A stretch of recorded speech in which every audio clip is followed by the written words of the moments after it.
ఎక్కడికన్నా నువ్వు వెళ్ళు, నువ్వు చూస్తే ఒకటే కనపడుతుంది. ఎందుకని? జ్ఞానం కలిగిన వాడివి కనుక. ప్లీజ్. కాబట్టి ఈ విధంగా ఉపాధుల వల్ల నానా ఉపాధి వశాత్ ఏవ జాతి వర్ణాశ్రమాదయ ఆత్మని ఆరోపితా. ఇవన్నీ కూడా ఆత్మలో ఆరోపించాం. దేహధర్మాల్ని, ఇంద్రియ ధర్మాల్ని. ఇప్పుడు నేను గుడ్డివాడిని అంటాడు, ఆత్మ గుడ్డితనం లేదు. నేను బుద్ధిహీనుడిని అంటాడు, నా జ్ఞానం లేదంటాడు. నా సత్యం జ్ఞానం అనంతం బ్రహ్మ. జ్ఞానం లేకుండా ఎట్లా పోతుంది? నాకు జ్ఞానం లేదు అనే జ్ఞానం నీకుంది, అదే జ్ఞానం. ఇంకేంటి జ్ఞానం? జ్ఞానం లేదని ఎందుకు చెప్తావు నువ్వు? ఇదంతా కూడాను ఉపాధి ధర్మాన్ని తీసుకెళ్ళి ఆత్మని ఆరోపితాహ. కథం, ఎట్లానండి? మాకు అర్థమయ్యేటట్టు ఒక ఎగ్జాంపుల్ ఏంటి? సుఖావబోధాయ తోయే రసవర్ణాది భేదవత్. తోయే జలే, నీటిలో రసవర్ణాది భేదవత్.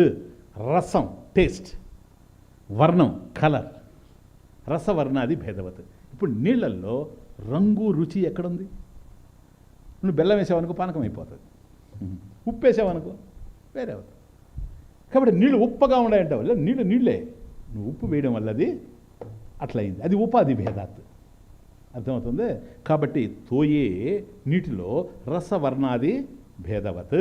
కాబట్టి నీటిలో రంగు రుచి ఎట్లా తెలుస్తూ ఉందో. ఇప్పుడు గంగాజలం చూస్తే తెల్లగా ఉంది, ఎందుకంటే హిమాలయాల నుంచి వస్తూ ఉంది కనుక. ఇటు పోయి కృష్ణను చూసామంటే నల్లగా కనపడుతుంది, ఎందుకంటే నల్లరేగడి నేల మీద నుంచి వస్తూ ఉంది కనుక. అది దాంతో సంబంధం కలిగి రావడం వల్ల ఉపాధి భేదాత్. అర్థమవుతుంది? మంచి వర్షపు జలం వస్తుంది, స్వచ్ఛంగా మనకు నిర్మలంగా ఉంటుంది వర్షపు జలం కదా. చిన్నప్పుడు తాగేవాళ్ళం, ఇట్లా పెట్టుకొని తాగేవాళ్ళం. ఇప్పుడు లాభం లేదు, మినరల్ వాటర్ అయితే తప్ప. హాయిగా తాగేవాళ్ళం. కానీ ఆ రోజుల్లో మనం గుర్తించకపోయిన తమాషా ఉంది. వర్షం వచ్చినప్పుడు పిల్లలు ఎగురుతూ ఉంటారు, చూసారా? ఏమి వానతాతరా వానతాతరా అని ఎగురుతాను. వర్షం పడతా చూడండి, అప్పుడు నీళ్లు తాగేటప్పుడు బాగుండవు. తాగారు ఎప్పుడన్నా? ఎప్పుడో తాగి నీ చెప్తారు, ఉదయం తాగిన కాఫీ ఎగిన ఆపుకోదు. ఓకే, అది మంచిదే. ఎందుకో తెలుసా? అట్మాస్ఫియర్ నుంచి వస్తుంది ఫస్ట్, మేఘం నుంచి. మేఘం నుంచి వచ్చేటప్పుడేమో స్వచ్ఛమైన జలం వస్తుంది, నిర్మలమైన జలం వస్తుంది. కానీ అట్మాస్ఫియర్లో చాలా మాయిశ్చర్ ఉంటుంది కదా, దాని మీద నుంచి వస్తుంది కదా. అందువల్ల మనం మొదట తాగేటప్పుడు ఏదోగా ఉంటుంది, పచా పచా కచా పచ్చగా ఉంటుంది నీళ్లు కూడా. కొద్దిసేపు అయిన తర్వాత అలా వర్షం పడుతూ ఉంటుంది అనుకోండి, ఆ మాయిశ్చర్ అంతా పోతుంది. అప్పుడు చూడండి తీయగా ఉంటుంది కదా. కానీ బట్ ఏమవుతుంది? మేఘంలో ఉండే జలంలో లేదు, ఇది మధ్యలో ఉపాధి భేదాత్ లేదా. అందువల్ల రసము వర్ణము అనేటువంటివి జల లక్షణం కాకపోయినా ఉపాధి వశాత్ ఏవా రసవర్ణాదివత్, రసవర్ణ భేదవత్. కాబట్టి తోయి రసవర్ణాది భేదవత్ ఆత్మని ఆరోపిత జాతి వర్ణాశ్రమాదయ. స్వామీజీ ఇంతేనంటారా? అంతే. ఇప్పుడు మీకు ఒకటి చెప్తాను, చాలా పెద్ద విషయం ఇది. డీప్గా కాంటెంప్లేట్ చేస్తే తప్ప దీని నుంచి విడిపడడం కష్టం.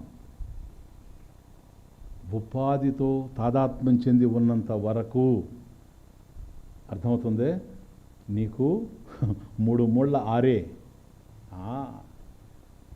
ఉపాధి వినిర్ముక్త, అప్పుడే నీకు అర్థమవుతుంది. ఎందుకనంటే ఈ ఉపాధిలో పడి ఇప్పుడు అందుకని గురువులు జ్ఞానాన్ని అందిస్తే కూడా చాలామంది అందుకోలేరు. ఎందుకు? అంతఃకరణ శుద్ధి అంటే ఇదే కారణం. ఈ రాగద్వేషాల చేత కలుషితం అయిపోయినటువంటి వాళ్ళకి ఏం చెప్పినా కూడా వాళ్ళు ప్రతిదాన్ని, ఇప్పుడు వాళ్ళ నాలెడ్జ్ ఎంత ఉంటుంది, ఇప్పుడు నాకు నాలెడ్జ్ ఎంత ఉంటుంది గురువు దగ్గరకు పోతే, శంకర లాంటి గురువు దగ్గర కూర్చుంటే నా నాలెడ్జ్ ఏంటి? కానీ నా నాలెడ్జ్తో ఆయన్ని తూచాలని ప్రయత్నం చేస్తాను. ఇక్కడ వస్తుంది ఉపాధి. ఉపాధి వశాత్ జ్ఞానానికి కూడాను ఓ ప్రతిబంధకం అవుతుంది. కారణం ఏంటి తెలుసా? వీటిలోనే కొట్టుకుపోతున్నాం, వచ్చిన బాధది. వీటి నుంచి విడిపడి జ్ఞానాన్ని అందుకోవాలి, ఓపెన్ మైండెడ్గా ఉండాలి, అప్పుడే జ్ఞానం అందుతుంది. కాకపోతే మనం ఒక పెద్ద ప్రవాహంలో కొట్టుకుపోతూ ఉన్నాం. అభిమానాలు కావాల్సినన్ని, రాగద్వేషాలు కావాల్సినన్ని, కామక్రోధ లోభ మోహమద, ఇది ఇప్పుడుది కాదు కదా, అనేక ఇప్పుడు ఈ జన్మలోవి ఉంటాయి, పూర్వజన్మలోవి కూడా ఉంటాయి. ఇవన్నీ కలిపి లోపల ఉంటాయి. ఈ ప్రవాహంలో ఏది ఉపాధో ఏది సత్యమో గుర్తించలేని స్థాయి ఉంటుంది. జాగ్రత్తగా ఉండాలి. జాగ్రత్తగా ఉండాలి. ఒక యోగా సెంటర్ పెట్టుకొని ఒక చోట భార్యాభర్త నడుపుతూ ఉండరు యోగా సెంటర్. వస్తారు ఆదివారం వస్తారు అక్కడికి. ఎంప్లాయీస్ అంతా వస్తారు, వాళ్ళకి కూర్చోబెడతారు. కూర్చొని పెట్టేది మీరేం బాధపడాల్సిన అవసరం లేదు, మీరేం భయపడాల్సిన అవసరం లేదు, మీకు ఇంకా అన్ని జబ్బులు పోతాయి, మీకేముంది, ఒకటి బీపీ ఉంది, ఒక షుగర్ ఉంది, అన్నీ పోతాయండి. సర్వలోకనే వారిని ఇది యోగా. ఏం చేయాలి, నీకు ప్రాణాయామం చెప్తాను, అది చెప్తాను, ఇది చెప్తాను, ఇది అంటే కూర్చోబెట్టేసారు వాడిని. ఈ భార్యాభర్తలు ఇది ఒక పెద్ద వ్యాపారం వీళ్ళకి జరుగుతూ ఉంది. కొద్ది నేను పోయి నాకు కొద్ది బాగున్నట్టుగా ఉందండి, ఇంతకుముందు చెయ్యి ఇట్లా కదలడం లేదండి, ఇప్పుడు కొద్ది కదులుతుంది అంటాడు. ఆ పక్కన ఆయన అంటాడు, మీ చెయ్యి బాగా కదులుతుంది, అది నా కాలు కొద్ది కదలం, నేను కూడా వచ్చేది, నువ్వు కూడా పోతూ ఉండారు, కాళ్ళు చేతులు కదిలిస్తుండారు. అప్పుడు ఒకరోజు భార్య భర్తతో చెప్తుంది, ఏమండి మన యోగా సెంటర్ బాగా ఇంప్రూవ్ అవుతూ ఉన్నది,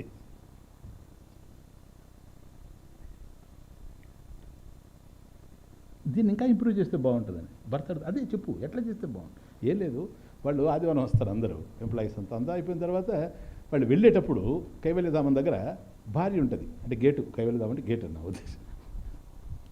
వాళ్ళ హాల్లో అంతా కూడాను ఆ యోగా గిగా అంతా చెప్పేస్తారు, అది కూడా ఏసీ. ఓకే,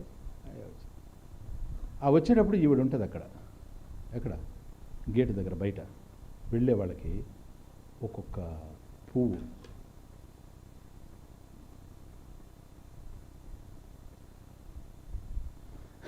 ఫ్లైట్లో కనుక ఎయిర్ హోస్టెస్ ఉంటుంది చూడు, మనకి ఇష్టం ఉన్నా లేకపోయినా నవ్వాలి. వాళ్ళు నవ్వుతానే మనం నవ్వకపోతే అది బాగుండదు. నేను అందుకని ముందే కదిలినప్పుడే నవ్వుతూ పోతుంటా వాళ్ళని చూసి. ఎప్పుడు నువ్వు నవ్వితే అప్పుడు ఆన్సర్ అనుకోవాలి. ఎందుకంటే నాకు నవ్వు రాదు, నువ్వు ఎప్పుడు నవ్వుతావో తెలియదు, నువ్వు చూసినప్పుడు ఎందుకు నేనే నవ్వుకుంటా దిగినంత వరకు. ఒకవేళ వాళ్ళు వచ్చి నీ పేరు ఏదంటే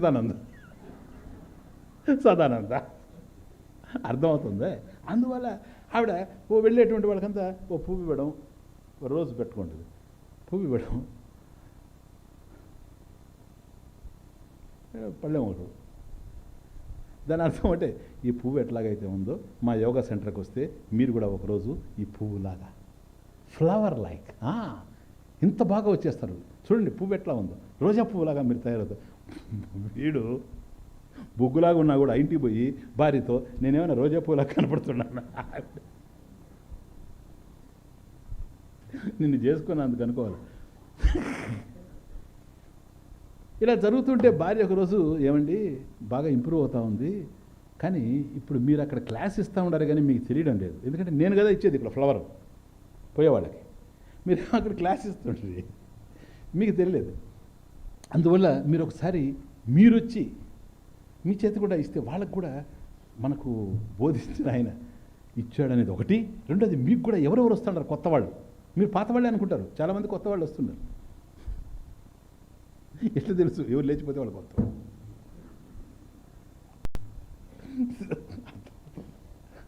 మన దగ్గర లేవర్లే.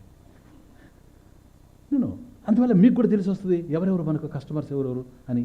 బాగుంటుందండి, వాళ్ళకు కూడా మీరు పలకరిస్తే వాళ్ళ అంటే అవును నాకు కూడా రాలేదు ఐడియా, ఈరోజు వస్తానులని ఆయన ఈరోజు క్లాస్ అయిపోతానే సరసరని కారిడార్లో నుంచి ఆయన వచ్చేసి ఈరోజు ఆమె లేకుండా ఆయన చేరాడు. రెడీ, కొత్త కదా ఆమె అంటే రోజు ఇస్తుంది, కొత్త. ఆమె ముందు చెప్పింది ఇట్లా ఇవ్వాలా, ఇట్లా ఇస్తావు కావాలా, ఇట్లు ఇవ్వు. సరేనా, ఒక ఆవిడ వచ్చింది పాపం, ప్లెయిన్గా ఉండే డ్రెస్సు మామూలుగా వచ్చింది. వస్తాను ఈయన నవ్వి, ఆమె చెప్పింది కదంతా రిహార్సల్.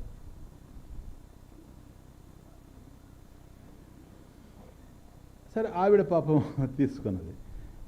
ఇతనికి ఎప్పుడు పరిచయం లేదు, అంటే ఇతను క్లాస్ స్టార్ట్ చేసినప్పుడు ఇంత పరిచయం అయింది కాదు, కొత్త. ఆమె చెప్పింది కరెక్టే, ఒక కొత్త వాళ్ళు వస్తున్నారని. అప్పుడు మీకు మా క్లాస్ నచ్చింది అనుకుంటాను. అవును సార్, అప్పుడప్పుడు వస్తూ ఉండండి, మా సేవలు మీకు అందుతూ ఉంటాయి, మీకు ఆరోగ్యం బాగుంటుంది అంటే అట్లాగే సార్.